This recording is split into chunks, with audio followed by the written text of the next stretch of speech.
When did you have no choice but to escape from your family? My father taught my brothers and I from an early age that women were beneath us, and we needed to spread our seed to as many women as possible. My family is especially large because all the men had about 7 to 8 women who each had 4 to 7 babies. Unfortunately, the male gene in our family was so strong that we hardly had any women to grow up around. Our fathers all told us, keep your head up and you can walk all over whoever you want. Your one true purpose in life is to reproduce and have fun. I watched my cousins beat their mothers and sisters for simple things like oversalting their food or forgetting to turn off the lights before bed. However, I always kept a good relationship with my mom. I helped heal her bruises and made her tea whenever she felt sad. She always cried in private with me, wondering what she did that was so bad that she was trapped by my father and his family. She always made me promise her that I wouldn't end up like them, that I would do better. When I turned 18, my father told me it was time for me to spread my seed. He took me to the nearby church where he met my mother, and all his brothers met their wives. I had one job: walk in there and find a suitable mate to bear my first child. He gave me a list of things to watch out for. Things like if she had illnesses, autism, or was related to the family. Apparently my cousin Jerry made that mistake and had to put his firstborn down. When I went to the church, I was immediately surrounded by love and music. Everyone had such warm smiles, and it was the first time I saw functional families after spending my entire life in the worst part of the South. Everyone knew I was new to the church, so I was greeted with hugs and even got invited to their community Sunday brunch at this local diner. At the diner, that's where I met her. The most beautiful girl I had ever seen.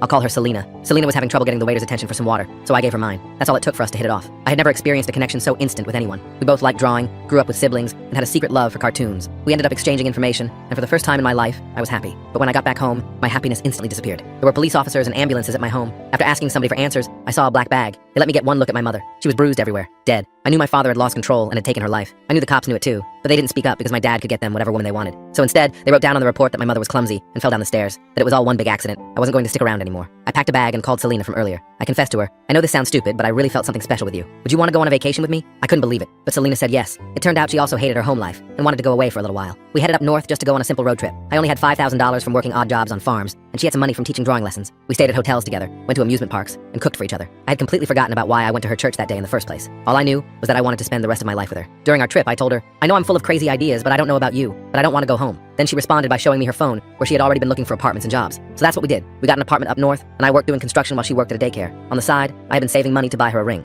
The day I was going to propose to her, I saw police cars in front of my home. I rushed immediately to see if Selena was in danger, and then I saw a black bag. I told the officers I was the owner of the house and demanded to know what was going on. Inside of the body bag was my father. I couldn't believe my eyes. He was cold and lifeless. I looked around for Selena, and there she was crying in the back of a police car. I kissed her and told her everything was going to be all right, that we were going to figure it out. Not long after, Selena was going to be charged for manslaughter. What had happened was my father had broken into my home and tried to force himself onto Selena. He said that I took too long to spread my seed. Selena, in fear, beat him with a hammer from my toolbox. For a while, things weren't looking good. Selena was going to have to spend 10 years in prison. That was up until my brothers came to town. It turns out that when I left, it inspired some of my brothers to also leave as well.